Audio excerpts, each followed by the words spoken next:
Best varicose veins చికిత్సనే పొందండి. నొప్పి లేని చికిత్స కోసం సంప్రదించండి ఎబిస్ హాస్పిటల్. నమస్తే రమగారు. నమస్తే జయ. రమగారు, కళ్ళ కింద మచ్చలు, ముడతలు, కళ్ళంతా నల్లగా అయిపోయి కింద ఇంత గుంటలు ఎలా పూడ్చుకోవాలండి?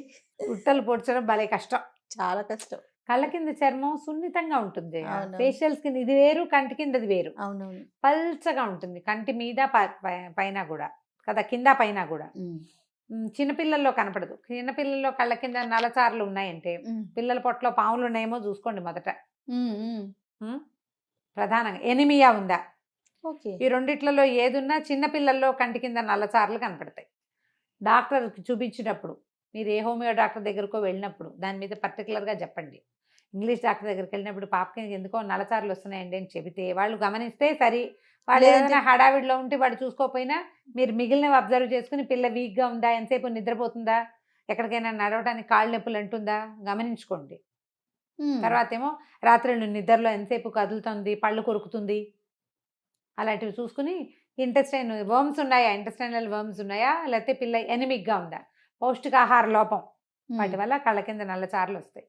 కొంచెం వయసు వచ్చాక, పీరియడ్స్ అవి వచ్చాక పిల్లలకి ఓవర్ బ్లీడింగ్లు, పీరియడ్స్లో హెచ్చు తగ్గులు, స్కూళ్ళల్లో ప్రెషర్సు, నిద్రపోకపోవటం, రాత్రిళ్ళు ఎంతసేపు ఫోన్ పెట్టుకుని టుక్కుటుకు నొక్కుతూ ఉండటం, ఎప్పుడు స్క్రీన్ మీద ఉండటం, వాటి వల్ల కూడా నల్లచారులు వస్తాయి. Screen time తగ్గించేయండి. పీరియడ్స్లో ఏమైనా అసమతలు అటు ఇబ్బందులు ఉంటే వాటిని డాక్టర్ని కన్సల్ట్ చేసి అవి సర్దండి. ఇవి టీనేజ్ పిల్లలు. అది దాటాక ఓ 23-24 ఏళ్ల పిల్లలకు కూడా నా కంటి కింద నల్లచారులు ఉండే అవకాశం ఉంది. వాళ్ళంతా స్క్రీను, 24 గంటలు స్క్రీను, ఆఫీస్లో స్ట్రెస్, పెళ్ళిళ్ళల్లో స్ట్రెస్, వ్యక్తిగత ఇబ్బందులు ఇవి కారణం. కొంచెం ఏజ్ దాటాక ఏజింగ్, వయసు. ఇప్పుడు నా సంగతి వయసే, నాకు కూడా కొంచెం ఎర్లీగా అనారోగ్యాల వల్ల కూడా కంటి కింద నల్లచారులు వస్తాయి. రాత్రిళ్ళు నిద్ర పట్టకపోవటము, నిద్రలో మెలకు వచ్చేసేయటము, అలసిపోవటము, విపరీతంగా అలసటకి తగినంత విశ్రాంతి లభించకపోవటము, ఆహారంలో హెచ్చు తగ్గులు, సరిగ్గా తినకపోవటాలు, anaemia, thyroid, heavy stress, BP, ఇవన్నీ కూడా కంటి కింద నల్లచారలకి, కళ్ళ కింద గుంటలు పడడానికి కారణం అవుతాయి. ప్రెగ్నెన్సీలో ఎర్లీ 1-2 monthsలో కళ్ళ కింద గుంటలు పడతాయి. అవును, కళ్ళు గుంటలు పడ్డాయి, మొహం ముక్కు ఒకటే కనపడుతుంది అలా అంటారు. అవును. అప్పుడు గుంటలు పడితే మెల్లిగా సర్దుకుంటారు, మొదట్లో కొంచెం అలా ఉంటారు. వీటన్నిటికీ ప్రధానంగా స్ట్రెస్ తగ్గించుకోవాలి. ఓకే. నిద్ర బాగా సరిపడా పోవాలి. తర్వాత మంచి ఫ్రూట్స్, సిట్రస్ ఫ్రూట్స్, తర్వాత ఏమో చక్కగా సీజనల్ ఫ్రూట్స్ బాగా తినాలి. ఏదైనా ఫ్రూట్ తింటే ఆ ఫ్రూట్ని కంటి కింద అలాగా కంటి పైన కింద కొంచెం చిన్నగా రబ్ చేయటం. ద్రాక్ష చాలా బాగా పనిచేస్తాయి. ద్రాక్ష పళ్ళు తింటుంటామా, ఒక నల్ల ద్రాక్షను కట్ చేయండి, జాగ్రత్తగా కంట్లో పోకుండా కంటి కింద చిన్నగా కట్ చేసిన దాన్ని ఆ జ్యూస్ మాత్రం అంటేలాగా మసాజ్ చేయండి. ద్రాక్ష సీజన్లో కంటి కింద నల్లచారులు తగ్గుతాయి. నేను చేసా, అందుకని చెప్తున్నా. అయితే చాలకపోయినా బాగా వచ్చేస్తుంది కదా రమ్మగారు. నిద్ర చాలకపోయినా చెప్పాక రెస్ట్, శ్రమకి తగిన రెస్ట్ లభించకపోయినా, అయితే చాలా హోమ్ రెమెడీలు కావాలి ఉద్దేశం. అవును. చిన్నప్పటి నుంచి చిన్నపిల్లలప్పుడు కూడా బాదం నూనె మర్దన చేయండి, కంటికి చుట్టూతా చాలా డిఫరెన్స్ కనపడుతుంది. బాదం మంచి నూనె, నూనె మర్దన చేసేటప్పుడు బాగా ఒత్తేయకుండా అలాగా చేయడం ప్రాక్టీస్ చేయండి. సెన్సిటివ్ ప్లేస్ కదా, ఎక్కువగా ఈ వేలుతో చేయండి అని చెప్తారు మసాజ్. ఉంగరపు వేలుతోటి మసాజ్ చేస్తే ఉంగరపు వేలికి ప్రెషర్ ఇవ్వదు. ఉంగరపు వేలు, చూపుడు వేలు ఇచ్చిన ప్రెషర్ ఉంగరపు వేలు ఇవ్వదు. గమనించండి, అబ్జర్వ్ చేయాలి. ఇప్పుడే ఫస్ట్ టైం వింటాం. ఎప్పుడో ఎన్నేళ్ల క్రితమో షహనాజ్ హుస్సేన్ది కనీసం 94లో ఒక ఇంటర్వ్యూలో ఐ మసాజ్ డూ విత్ ఈ ఫింగర్ అని చెప్పారు. Ring finger. ఎప్పుడు 94లో ఒక ఆర్టికల్ ఇండియన్ ఎక్స్ప్రెస్లోనో ఎందులోనో వచ్చింది. అప్పటిది. రమగారు, మీ మెమరీకి నిజంగా జోహార్లండి. నెయ్యి, ఓకే, ఆవు నెయ్యి, గేదె నెయ్యి, ఆవు నెయ్యి. నేను ఆవు నెయ్యి తినడం వల్ల ఒక మెమరీ ఉంటుంది. మీరు కంటి చుట్టూతా మసాజ్ నేతితోటి కూడా చేయొచ్చు. ఆవు నెయ్యి స్నిగ్ధంగా ఉంటుంది, చాలా పల్చటిది. ఆవు నెయ్యి, ఆవు పాల మీద మీగడ, ఈ రెండు కూడా కంటి చుట్టూతా మసాజ్కి చాలా బాగా ఉపయోగపడతాయి. ఓకే. కళ్ళు రిలాక్స్ అవుతాయి, మసాజ్ పర్ఫెక్ట్గా అవుతుంది, క్రమంగా నలుపులు తగ్గుతాయి. కంటి కొసల్లో ఉండేటువంటి గీతలు, నవ్వితే గీతలు పడతాయి. నాకు కూడా పడతాయి, కానీ ఏజింగ్ తో కొంచెం పెరుగుతుంది. అవునవును. చిన్నపిల్లల్లో చిన్నవాళ్ళల్లో కూడా ముడతలు అవి వస్తుంటాయి కనుక ఇలా చేయండి. ఐస్ కి చిన్న చిన్న ఎక్సర్సైజ్లు ఉంటాయి. దాంట్లో బెస్ట్ ఎక్సర్సైజులు 2 చెప్పేస్తాయి ఇప్పుడే. చెప్పండి. మధ్యాహ్నం ఊరికే అలా కూర్చున్నప్పుడు కాసేపు ఇలా కళ్ళు మూసుకుని ఉండండి. ఎప్పుడు డే లైట్ ఉన్న చోట కళ్ళు మూసుకోవటము చాలా మంచి ఎక్సర్సైజ్. చిన్న నాప్ లాగా కళ్ళు మూసుకుంటే అంతే. ఎంతసేపు ఉండగలిగితే అంతసేపు. ఒక 5-6 సార్లు గనక డే టైంలో లైటింగ్ ఉన్న చోట కళ్ళు మూసుకుంటే కళ్ళకి మంచి విశ్రాంతి లభిస్తుంది. ఇదొకటి. కుదిరితే ఒక పావు గంట పవర్ నాప్ తీస్తే మీ ఒంటికి కూడా మంచిది. తర్వాత కళ్ళు ఇలా మూసి తెరవండి ఎక్కువగా. అప్పుడప్పుడు చేయండి. ఎవరు ఎదురుగండా కూర్చొని నేను స్క్రీన్ మీద చేసినట్టు చేయకూడదు. ఎప్పుడైనా మనం టీవీ దగ్గర కూర్చుంటాము, ఏదైనా సంగీతం వింటాము, కాస్త ఖాళీగా రిలాక్స్డ్గా కూర్చుంటాము. అప్పుడు 5 టైమ్స్ కనీసం గట్టిగా కళ్ళు ముయటం, వదిలేయటం. ఈ కళ్ళు ముడుచుకునేసరికి అలా ఏమవుతుంటే కంటి నరాలకి విశ్రాంతి లభిస్తుంది. ఈ 2 అలవర్చుకోండి. కళ్ళు కొంచెం రిలాక్స్ అవుతాయి. ఇలా రీడింగ్ గ్లాసెస్ అవి పెట్టుకుని, అంటే ఇప్పుడు నాది ఫుల్ సైటు రీడింగ్ ఉన్నది. ఒకవేళ రీడింగ్ గ్లాసెస్ వస్తాయి 40 దాటాక. రీడింగ్ గ్లాసులు వచ్చిన వాళ్ళు రీడింగ్కి తప్ప దేనికి ఆ గ్లాసెస్ వాడబోకండి. ఆ రీడింగ్ గ్లాసులు పెట్టుకుంటారు, ఇక్కడ పెట్టుకుని ఇలా చదువుతామా, ఇలాగే చూస్తూ ఉంటారు. అవును. ఈ చూడడంతో కళ్ళు ఎంత స్ట్రెయిన్ అవుతాయో.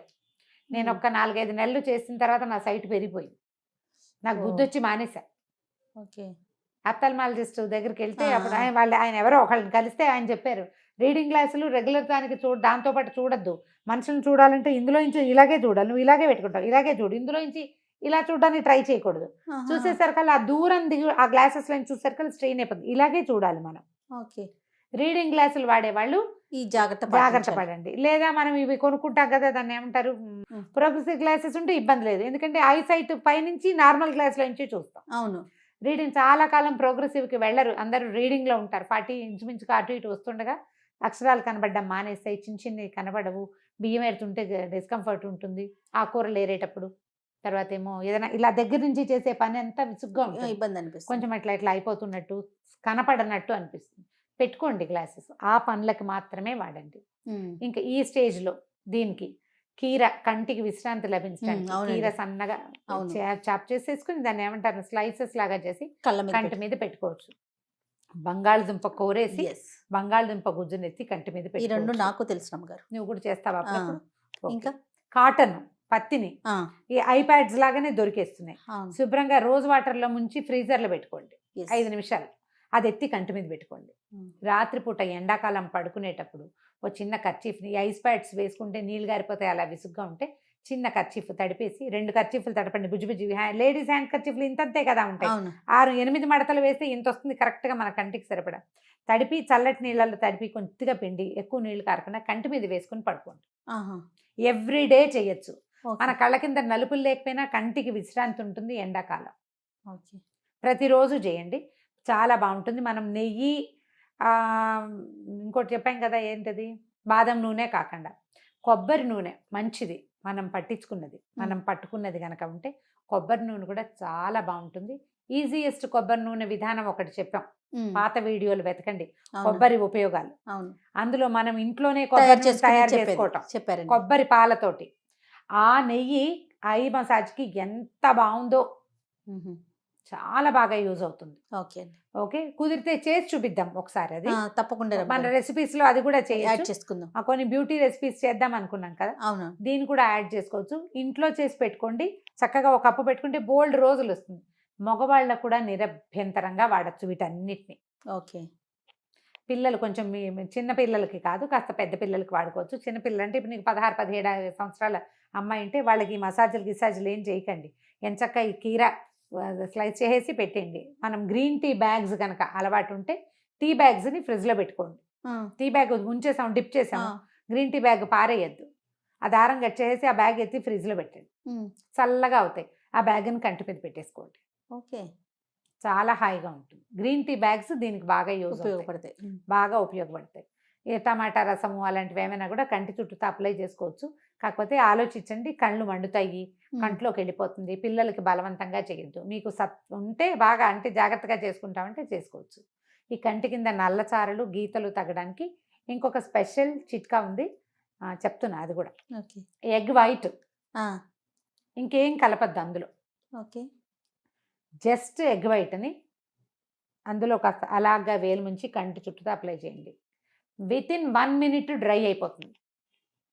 ఈ రెప్పల పక్కన ఉండే గీతలు కూడా తగ్గుతాయి, స్కిన్ టైట్ అవుతుంది. దాంతో స్కిన్ లూజ్ అవటం వల్ల ఏజింగ్ తోటి కళ్ళ కింద నల్లచార్లు కనపడతాయి. ఇది మెత్తటి చర్మం కదా, ముడతపడిన కొందికి నలుపులు ఎక్కువ కనిపిస్తాయి. స్కిన్ టైట్ అవడం వల్ల అది తగ్గిపోతుంది. ఇది నేను చేసేది కాదు కానీ ఇది బాగా ఉపయోగపడుతుంది, తెలుసు నాకు. ఓకే అండి. చాలా బాగా యూజ్ అవుతుంది. అందులో ఇంకా నూనె కూడా వేయక్కర్లేదు. ఒక ఫిల్మ్ లాగా ఉంటుంది. చటుకుమని ఒక చిన్న బట్ట తడిపి లేదా కాటన్ తడిపి తుడిచేసుకోండి. అది టైట్ అవ్వగానే తుడిచేసుకోవాలి. బాగా కంటి చుట్టూ ఉన్న చారలు కూడా తగ్గిపోతాయి. సూపర్, బ్రహ్మాండంగా పనిచేస్తుంది. చేయాలి మనకి ఆసక్తి ఉంటే. రెగ్యులర్ గా చేస్తూ ఉండాలి రమ్మగారు, ఒక్కసారితో కాదు, రెగ్యులర్ గా చేయాలి. ఏదైనా పార్టీ ఉంది, ఎక్కడికైనా వెళ్ళాలి అంటే ఇంకొక మెథడ్ చెప్దాం. కొంచెం కంటి కింద నల్లచార్లు ఉన్నాయి, తగ్గట్లేదు, మనము ఇది ఉంటుంది కదా, మన క్లెన్జింగ్ మిల్క్ వాడతాం, అందరి దగ్గర ఉంటున్నాయి ఇప్పుడు. తర్వాత ఫేషియల్ కిట్స్ కొంటే అందులో క్లెన్జింగ్ మిల్క్ ఒకటి ఇస్తుంది కదా, జిడ్డుగా ఉండే క్లెన్జింగ్ మిల్క్ కాకుండా మిల్కీగా ఉంటుంది. ఆ మిల్కీ క్లెన్జింగ్ మిల్క్ని కళ్ళ చుట్టూతా రాసుకోండి. మొత్తం ఇదంతా ఏరియా అంతా కవర్ చేయండి. 10 నిమిషాలు వదిలేయండి. శుభ్రంగా తుడిచేసి మామూలు నార్మల్ మీరు ఎలా మేకప్ చేసుకుంటారో చేసుకోండి. సింపుల్ మేకప్లు చేస్తారు, అందరూ ఏం రాసుకుంటారు, ఏదో క్రీమ్ రాసుకుని పౌడర్ రాసుకుంటారు కదా, చాలా డిఫరెన్స్ కనపడుతుంది. పచ్చిపాలు ఎలా పనిచేస్తాయో క్లెన్జింగ్ మిల్క్ కూడా పనిచేస్తుంది. మీకు ఈజీ మెథడ్ ఏంటంటే, ఇది క్లెన్జింగ్ మిల్క్ ప్రతిసారి చేయలేమంటే మార్నింగ్ నిద్ర లేవగానే పాలు పోస్తామా గిన్నెలో, స్టవ్ మీద పెడతాం. ఆ పచ్చిపాలను ఒక చెంచా తీసుకుని కంటి చుట్టూ అప్లై చేసుకోండి. మొహానికి కూడా అది ప్యాక్లా చక్కగా రెగ్యులర్ మసాజ్ చేసుకోవచ్చు అన్నమా. కళ్ళచారలు ఉన్నవాళ్ళు, నల్లచారలు కంటి కింద ఉంటే ఈ పాలు కూడా భలే యూజ్ అవుతాయి. చిన్న కాటన్ ప్యాడ్ అందులో నుంచి కంటి చుట్టూ అప్లై చేయండి. ఆరిపోయాక కడిగేసుకోండి. స్కిన్ టైట్ అవుతుంది, మురికిపోతుంది, తెల్లబడుతుంది మెల్లిగా, బాగా ఉపయోగపడతాయి. ఈ మిల్క్, క్లెన్జింగ్ మిల్క్, ఎగ్, ఈ 3 చిట్కాలు టైం టెస్టెడ్, అంతే, అందరికీ పనిచేస్తాయి. చక్కగా చేయొచ్చు. పెద్దవాళ్ళు కూడా 50 ఏళ్ళు వచ్చిన 60 ఏళ్ళు వచ్చిన వాళ్ళు కూడా చేయొచ్చు. చాలా బాగా డిఫరెన్స్ కనబడుతుంది. డెఫినెట్లీ. థ్యాంక్ యూ రమ్మ గారు. నమస్తే. నమస్తే.